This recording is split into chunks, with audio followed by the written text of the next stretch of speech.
আসসালামু আলাইকুম বন্ধুরা, আমার নাম মোহাম্মদ জুবাইদুল ইসলাম। আমি আজকে বাসায় বসেছিলাম, হঠাৎ করে ভাবতেছি বিকাল হতেছে যে আমাদের কিছু গাছ আছে, আমার কিছু গাছ আছে, ওটাতে পানি দেওয়া যাক। তো তারপর আমি আমাদের একটা মালটার গাছ ছিল, এটাতে আমি পানি দিলাম কিছুটা, অনেকগুলো পানি দিলাম।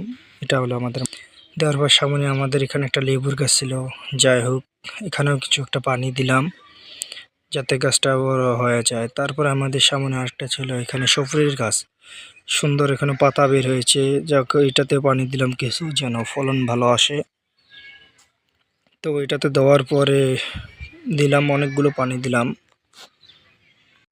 যাই হোক আমার পানি দেওয়ার দেখতেছেন কীভাবে দিতেছি, যাক আমি ছেলে মানুষ, অত একটা আমার খামখেয়ালি করে দিতেছি, অত একটা ভালো করে দিই নি। এখানে আমি কিছু গাছ গেড়েছিলাম, সিম গাছ, যা বস্তার মধ্যে গাড়া হয়েছিল।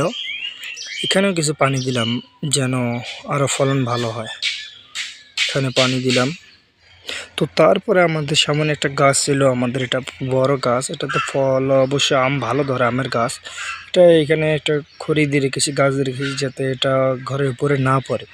তারপরে এটাতে আমরা পানি দিলাম, বেশ কিছু পানি দিলাম এটাতে, যাতে ফলন ভালো আসে, যেহেতু সামনে আমের মূল আসবে। এখানে পানি দিলাম। ও উপরে ফিরে আমরা কিছু আমি একটা গাছ এনে গাড়ছিলাম, এখানে মরিচের গাছ বড়, এটাতেও দিলাম কিছু পানি যাতে মরিচ ভালো করে ধরে। সাথে ছিল একটা আম গাছ, এটা একটা ছোট আম গাছ ছিল, এটাতেও পানি দিলাম। এই গাছটায় পানি দেওয়ার কারণটা, এটা অনেক পানি শোষণ করে নিতেছিল।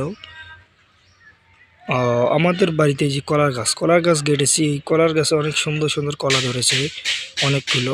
আবার আমি এখানে কিছু আমার কাপড় চোপড় ধুয়ে দিয়েছিলাম, এখানে দিলাম আতা ফলের গাছ, আমাদের বাড়িতে আছে আতা ফলের গাছ, সেখানেও দিলাম। কিন্তু আমাদের একটা কারণ হচ্ছে আতা আমাদের ধরে নাই, এখনও বড় হয়েছে গাছটা। তো এখানে ফিরে একটা আমরা গাছ গেড়েছি, যে আমাদের উত্তর অঞ্চলের ভাষায় বলে এটা পোলাওর পাতা। এটা আপনারা অন্য অঞ্চলের ভাষায় কী বলেন সেটা একটু বলে যাবেন। এটা পোলাওর মধ্যে দিলে এটা অনেক ঘ্রাণ করে, সুন্দর একটা ঘ্রাণ আসে।